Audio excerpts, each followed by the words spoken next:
Bonjour, c'est Stéphanie. Bienvenue sur le podcast Tu joues ou quoi, dédié à l'univers du jeu de société. Suivez-moi, je vous emmène dans les coulisses, à la rencontre des acteurs de ce monde très créatif.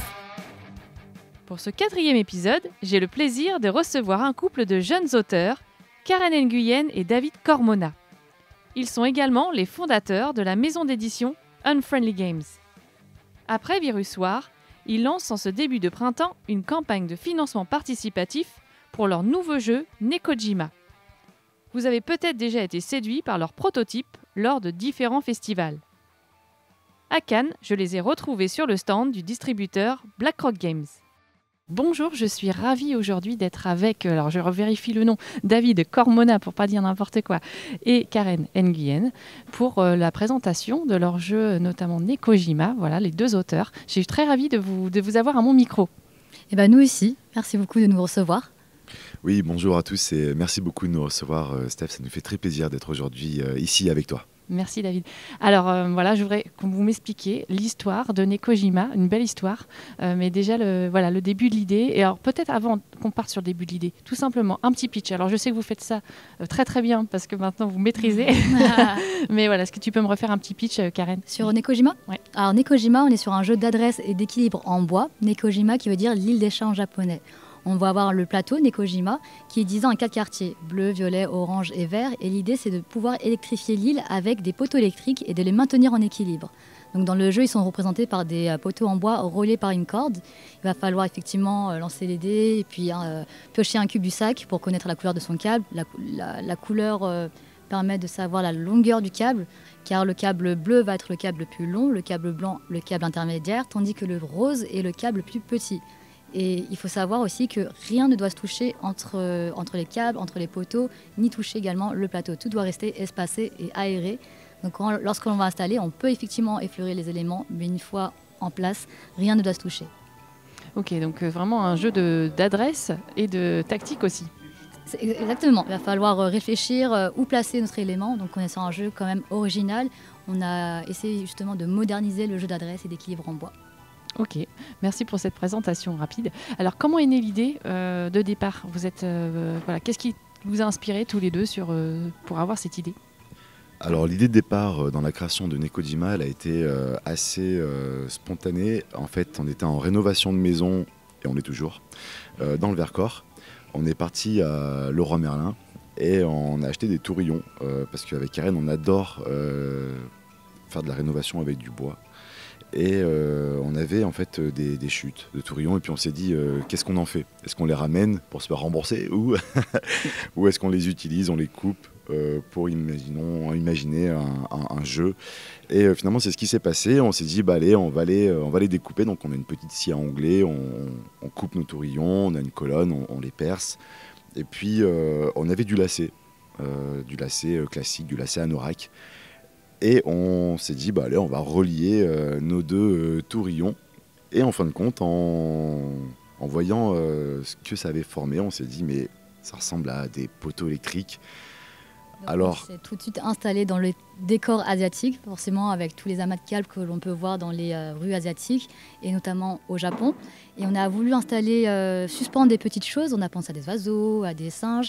Et puis finalement, on a gardé l'idée des chats, parce qu'on aime bien les chats, c'est mignon. Et puis ça parle à tout le monde. Et David a pensé à Nekojima, l'île des chats au Japon. Et ça a créé effectivement le décor du jeu. Voilà, parce qu'il faut savoir qu'au Japon, il existe vraiment des îles des chats qu'on appelle les Nekojima. Il y en a à peu près 19. Il existe aussi des Sarushima, des îles des singes. Et voilà, tout un tas d'îles. Ils adorent connoter des îles aux animaux. Donc c'était pour nous évident, on allait appeler ça Nekojima.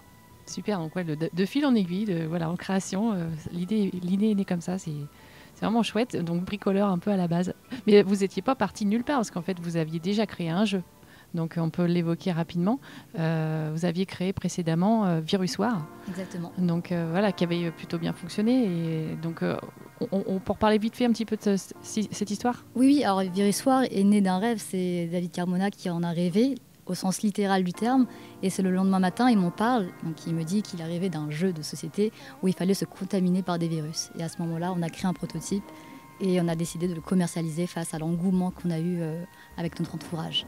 Oui, c'est ça. Il y a vraiment eu un premier engouement. Alors, on rappelle qu'il n'a rien à voir avec la pandémie, parce que c'est vraiment l'idée est née même avant même que ça débarque chez nous, cette histoire de coronavirus. C'est juste que ça vous a fait plus retarder le projet qu'autre chose. Voilà, exactement. En fait, l'idée est née au mois de juin 2019 et on s'est très vite fait rattraper par l'actualité mondiale. Alors, ce qui est assez troublant, j'ai envie de dire, c'est que du coup, Virusoir était un petit peu en avance sur ce qui allait se passer dans le monde. Et il y a un an, du coup, quand on a commencé à créer Nekojima, et quand on voit les problèmes électriques qu'il y a aujourd'hui, on se dit que c'est assez étonnant. Mais en fait, une espèce de Nostradamus, David, non? Probablement. Alors, désolé pour toutes ces prédictions merdiques, si je peux dire ça comme ça. Bon, on revient du coup à Nekojima. Cette idée donc, est née à peu près quand de l'île des chats? Nekojima est né en janvier 2022 et on l'a présenté pour la première fois au Festival des Jeux de Cannes l'année dernière. Lors des soirées du off. Donc vous étiez déjà là l'année dernière avec votre premier proto, du coup ça a été assez vite en fait. Dès qu'il y a eu l'idée, le proto il a été fait rapidement. Voilà, c'est allé finalement assez rapidement. On avait mine de rien une idée assez claire des mécaniques du jeu. Et puis on avait eu l'opportunité de pouvoir présenter Nekojima à la LIF, qui est la Ligue extraordinaire des auteurs franciliens, qui du coup nous ont aussi aiguillés sur des mécaniques afin de pouvoir peaufiner notre jeu. Et ensuite de ça, c'est vrai que lorsque l'on a présenté Nekojima auprès des soirées du off en 2022, et quand les joueurs qui avaient essayé Nekojima il y a un an et qui l'essayent là durant ces nuits du off de cette année 2023, ils ont vu la véritable évolution du jeu, notamment au niveau des illustrations et des différentes variantes qui sont proposées dans le gameplay. Ok, donc qu'est-ce qu'on a comme variante aujourd'hui? On a la variante jungle urbaine qui impose de mettre des nids d'oiseaux sur deux poteaux lorsqu'ils sont empilés l'un sur l'autre, ce qui fait qu'on va devoir se faufiler entre les câbles, c'est vraiment plus difficile. Et on a notre mode de jeu, c'est le mode building, où là on va aller en hauteur. On va être limité à 2 colonnes par quartier, donc on ne pourra plus poser de troisième poteau même sur le plateau, on va être obligé de monter d'étage en étage, et donc on va avoir une belle structure en verticale. Et le mode duo, qui est tout nouveau, effectivement, on va jouer en binôme, par équipe de 2, jusqu'à 8 joueurs même. On va former des équipes et on va tenir l'extrémité d'un poteau et mon coéquipier va tenir l'autre extrémité. On va devoir installer le poteau en simultané. Ok, super. Donc encore des nouvelles façons de jouer. Exactement. Alors, on revient donc après Cannes l'année dernière. Après, vous avez quand même écumé les festivals un peu toute l'année dernière. Et il y a eu des belles surprises. Il y a eu différents prix sur l'année. Il y en a eu 3 quand même sur l'année. Donc, oui, voilà, raconte-moi tout ça, Karen. Alors, on a eu... la première fois qu'on a participé à un concours pour le prototype, c'était effectivement à Alchimie du jeu. On a remporté le trophée Alchimie dans la catégorie famille. Ça a été une belle surprise, le premier trophée remporté. On a ensuite poursuivi avec Paris et Ludique. Et de même, on a remporté le trophée dans la même catégorie, famille. Et enfin, le Flip, on a remporté un prix spécial du jury. Et là, ça a été vraiment une belle récompense. Et une belle surprise, parce que pour le coup, tous les prix étaient passés. Et on annonce un prix spécial. Et ça, c'était vraiment un truc, vous avez dû être très, très surpris. Tout à fait. Alors, effectivement, il y a ces prix, mais il y a surtout les retours publics. Et apparemment, à chaque festival et présentation, on a du mal à s'installer à votre table quand même. C'est vrai qu'il y a souvent la queue à côté de la table de Nekojima et nous, ça nous fait extrêmement plaisir parce que quand on voit en fait l'engouement et le retour des joueurs, on ne peut être que heureux d'avoir un jeu tel que Nekojima. Et alors, du coup, ces prix, ils vous ont aidé pour la suite, justement, pour arriver aujourd'hui à Cannes 2023 et avoir un distributeur aujourd'hui, c'est BlackRock Games. Comment ça s'est peut-être décanté? Il y a des choses qui se sont décantées facilement? En fait, avec Karen, on a notre petite maison d'édition qui s'appelle Unfunny Games. On avait peur que notre petite maison d'édition ne puisse supporter ou du moins porter un jeu comme Nekojima pour lui donner en fin de compte la communication et la visibilité que ce jeu mérite. Donc on était parti dans l'optique éventuellement en fait de faire éditer ce jeu et puis d'être du coup les auteurs seulement du jeu. Et finalement on a eu quelques propositions, beaucoup de propositions et on s'est dit bon allez c'est quand même notre bébé quoi. Ça fait 1 an qu'il est en gestation, on va le porter nous-mêmes. Et de ce fait, nous sommes partis à Essen, en Allemagne, à la recherche d'un distributeur. Tout ça, ça s'est fait très rapidement parce que finalement, on a pris la décision de partir à Essen 2 semaines avant le festival international des jeux d'Essen. Et sur place, on avait pris quelques rendez-vous avec des distributeurs dernière minute. Et chose incroyable, nous avons eu la possibilité et le choix du distributeur avec lequel on souhaitait travailler. C'est vrai que BlackRock Games, pour nous, ça a été un peu une évidence dans le sens où chacun des membres de l'équipe de BlackRock Games avait eu un coup de cœur sur le jeu. Et ce qui nous a confirmé en fait, l'envie de travailler avec eux. On les a rencontrés plusieurs fois sur le salon. Et c'est ce qui a fait qu'aujourd'hui, BlackRock Games s'occupera de la distribution de Nekojima. C'est super. Et du coup, il y a déjà un engagement sur un nombre de boîtes. Vous allez lancer une campagne Kickstarter prochainement. Alors, on peut parler aussi de cette actu-là. Alors, qui se lance? Alors, effectivement, on a lancé déjà la page de pré-lancement de Nekojima sur Kickstarter et on prévoit un lancement le 21 mars. Alors, rien n'est encore figé, mais on pense effectivement à cette date. Et nous, ça va nous permettre effectivement de financer la production de Nekojima. Effectivement, ça va nous coûter très cher parce qu'on est sur un jeu en bois, un jeu qui va être en hêtre, certifié notamment. Donc pour nous, ça va être super important de pouvoir avoir les fonds nécessaires pour faire ce joli jeu. En fait, le challenge qu'il y a eu avec le jeu Nekojima, c'est de pouvoir proposer un jeu à un prix public de moins de 40 €. Pour avoir ce prix public, il y a un certain nombre de quantités de fabrication à respecter. On ne peut pas fabriquer Nekojima à 3000 exemplaires et le proposer à 38 €, prix de vente conseillé boutique. Donc c'est vrai qu'aujourd'hui, pour une première édition de ce jeu, nous allons partir en fait sur une fabrication de 10 000 boîtes, ce qui est beaucoup, ce qui demande en fait un investissement financier important. Investissement que l'on n'a pas. On n'a pas la trésorerie suffisante pour pouvoir fabriquer ces jeux. Alors certes, on a signé avec BlackRock Games, c'est génial, on en est super content et on a hâte de commencer cette aventure avec eux. Mais la fabrication reste quand même à la charge de l'éditeur. Bien sûr.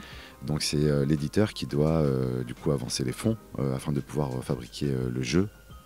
Et c'est là où du coup se pose un petit peu toute la complexité de savoir comment faut-il faire tout cela. Aujourd'hui, les banques ne sont pas forcément prêtes à nous suivre et on n'a pas forcément envie d'engager la caution de nos biens personnels auprès des banques. Donc, soit on était à la recherche d'un investisseur privé ou l'option Kickstarter, donc de campagne de financement en ligne, se posait sur la table. Donc on s'est dit, allez, pourquoi pas, on avait fait déjà une première campagne de financement avec Virussoir. Et là, c'était l'opportunité d'en faire une seconde avec Nekojima. Et là, pour le coup, ce sera un véritable KS parce que les gens qui viendront précommander le jeu Nekojima auront vraiment la satisfaction de se dire qu'effectivement, c'est pour vraiment payer la fabrication du jeu. Oui, là, on est vraiment dans le domaine du participatif. Alors, on s'engage à participer à la réalisation de ce projet, en fait. C'est vrai que c'est une bonne idée, je pense, parce qu'il y a quand même eu tous ces festivals, toutes ces rencontres avec le public, tous ces avis positifs. Donc je pense qu'il y a bon espoir que les gens suivent quand même sur cette belle aventure. On l'espère. Après, c'est vrai qu'on n'est jamais sûr de rien. C'est vrai qu'il y a un engouement qui laisse penser que tout peut bien se passer. Maintenant, il y a toujours un facteur risque sur le fait de lancer une campagne Kickstarter. Aujourd'hui, on ne peut pas affirmer que cela va bien se passer. On l'espère, on croise les doigts, on touche du bois, c'est facile. On va être partout avec Nekojima. On y croit à fond en tout cas et on se donne à fond afin de pouvoir continuer à promouvoir le jeu et à le montrer au grand public. Vous êtes que tous les deux sur Unfriendly Games. Exactement, oui. On a l'identité Unfriendly Games au complet là. D'accord, j'ai tout le monde. Et je voulais aussi que vous me parliez de l'illustration parce qu'effectivement ça on ne l'avait pas encore il y a quelques mois. Comment vous avez trouvé un illustrateur et comment tout ce travail-là s'est fait aussi comment ça s'est dessiné? Alors c'est Gilles Wormoz qui fait les illustrations de Nekojima. C'est un artiste extrêmement talentueux. On est tombé sur lui sur la plateforme Behance, qui est une plateforme qui réunit plusieurs artistes, plusieurs illustrateurs. Et on est tombé par hasard sur son profil. Et on est tombé amoureux de sa patte graphique et on lui a demandé s'il voulait collaborer avec nous pour illustrer le jeu Nekojima. C'est la première fois qu'il illustre un jeu de société. Et donc ça a été aussi une aventure pour lui. Et c'est vrai qu'on est vraiment, vraiment satisfait de son travail. Et vous vous êtes rencontrés ou tout s'est fait à distance? Tout s'est fait à distance. C'est un artiste qui habite actuellement à Reims. Ok.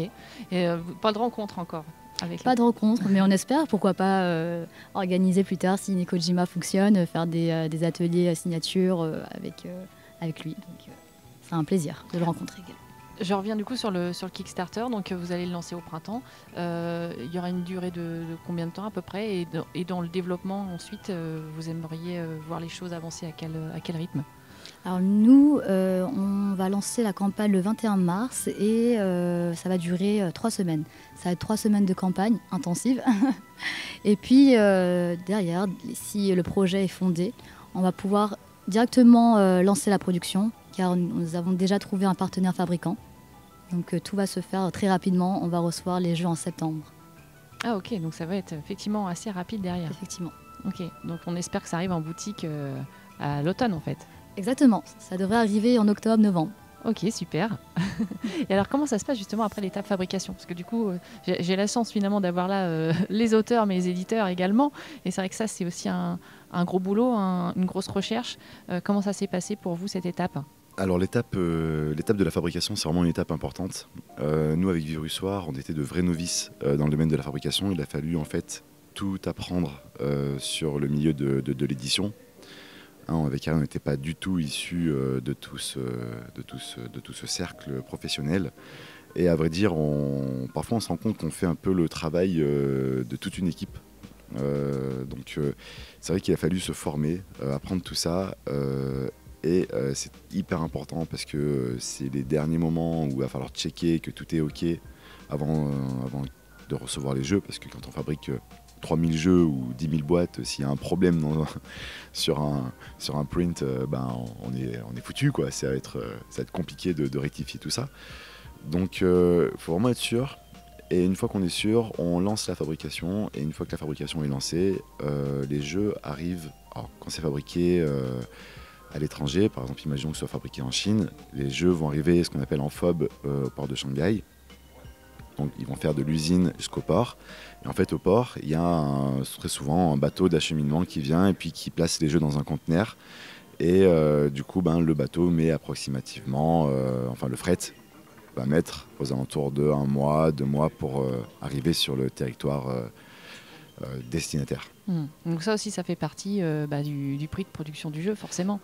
Exactement. Nous, on l'inclut vraiment dans le prix de fabrication du jeu. C'est vrai qu'avec les coûts du fret qu'on a connus ces dernières années, là, aujourd'hui, les coûts sont renouveau à la baisse. Donc c'est plaisant de voir les nouveaux devis sur le fret maritime. Oui, je veux bien croire, parce que c'est pareil, il y a eu ça à traverser, mine de rien, tout ce qui est inflation titanesque. Là, et effectivement, le fret a l'air de redevenir un petit peu plus correct. Exactement, surtout que en fait, nous, avec Karen, on voulait vraiment, on était vraiment dans l'optique en fait, de fabriquer Nekojima en France. On y croyait dur comme fer. On s'est dit, tiens, il y a du bois, voilà, nous, Français, on sait faire. On était vraiment optimistes à l'idée de pouvoir le faire en France ou alors en Europe.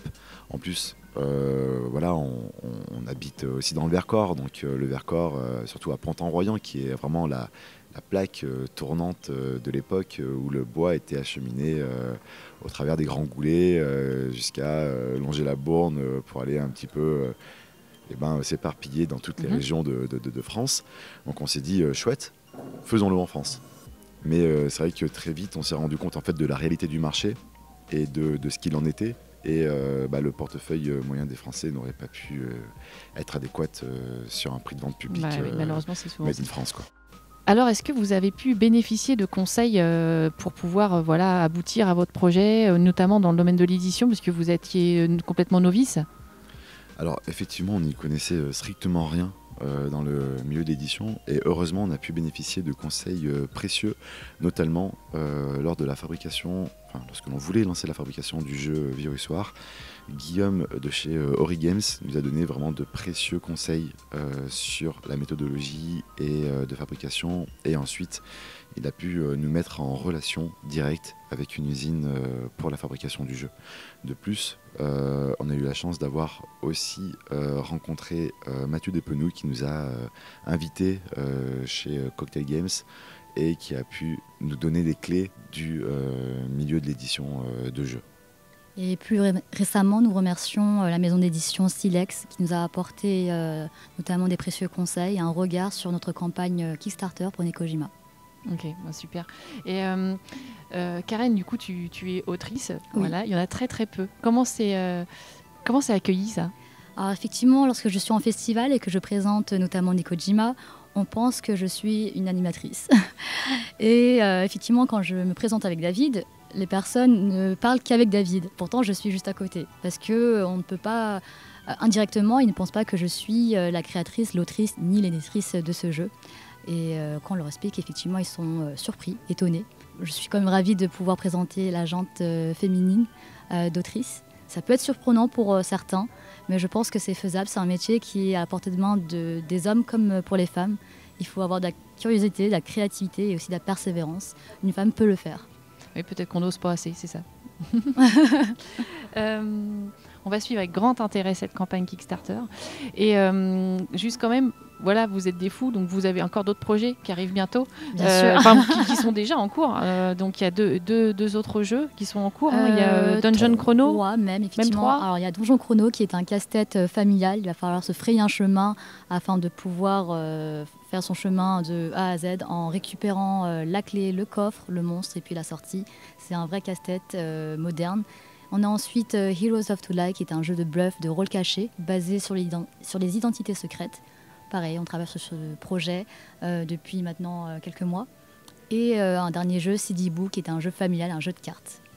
Eh ben non, ça n'arrête pas. Donc vous êtes lancés. Alors je rappelle quand même que c'est pas votre métier principal à tous les deux. Donc voilà, cette histoire, c'est un vrai investissement. On en parlait en off, mais voilà, clairement, c'est un investissement de fou aussi. Et voilà, vous êtes des passionnés. C'est super de voir des gens comme ça qui ont une énergie folle. Merci. Merci beaucoup. Alors, je termine par mon petit portrait chinois, si vous êtes d'accord.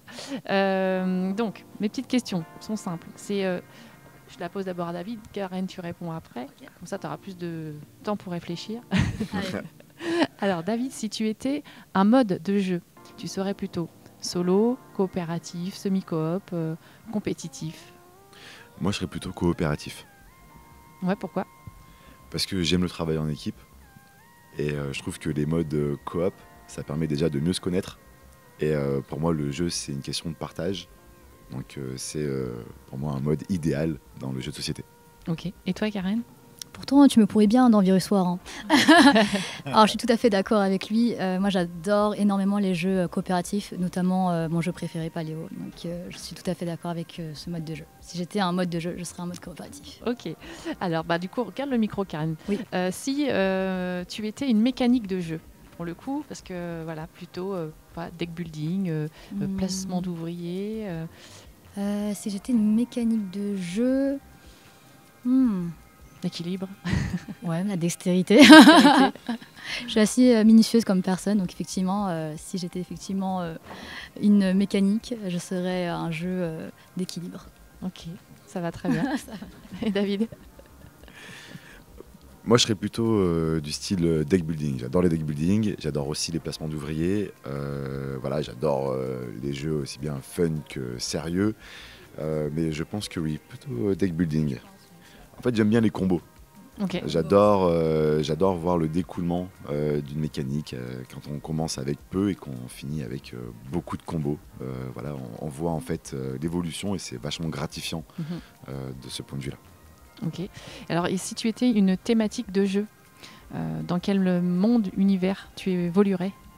Si j'étais une thématique de jeu, je pense que j'évoluerais dans un univers d'exploration. J'aime les voyages, j'aime tout ça. J'étais photographe animalier et de paysage pendant 7 ans de ma vie. Donc j'ai parcouru la moitié du globe. Et c'est vrai que l'exploration, pour moi, ça a toujours été un petit peu dans mon ADN. Donc je pense que ça serait voilà, la planète Terre, mais à la découverte de lieux. Ok. Pour ma part, je serais dans la jungle. Parce que j'adore la jungle, pour que ce soit pour la faune et la flore. Je la trouve incroyable et de même, j'aime voyager. Et vous vous êtes pas rencontrés en voyage d'ailleurs? Exactement, on s'est rencontrés en voyage. On s'est rencontrés au Népal lors d'un trek. Donc c'était à 4000 mètres d'altitude lors de l'Annapurna. Bah super. Peut-être bientôt un jour sur l'Himalaya. Pourquoi pas. Donc, dans les dernières questions, j'aimerais que vous me disiez qui, au micro de mon podcast, vous aimeriez entendre. Est-ce que vous avez des idées? Alors moi, j'aimerais beaucoup entendre Gilles Warmoz, notre illustrateur pour Nekojima. Ce serait un plaisir de l'entendre et d'avoir son ressenti sur ce projet dans ce podcast. Ok. Moi, j'aimerais beaucoup entendre Léo Blandin de Chèvre Édition, qui est vraiment un auteur que j'adore. Il est super sympa et je prendrai un réel plaisir de l'écouter au travers de ton podcast. Ok, merci pour les conseils. J'espère qu'on se reverra pour d'autres aventures. Et puis, je vous propose qu'on finisse avec notre petit mot habituel.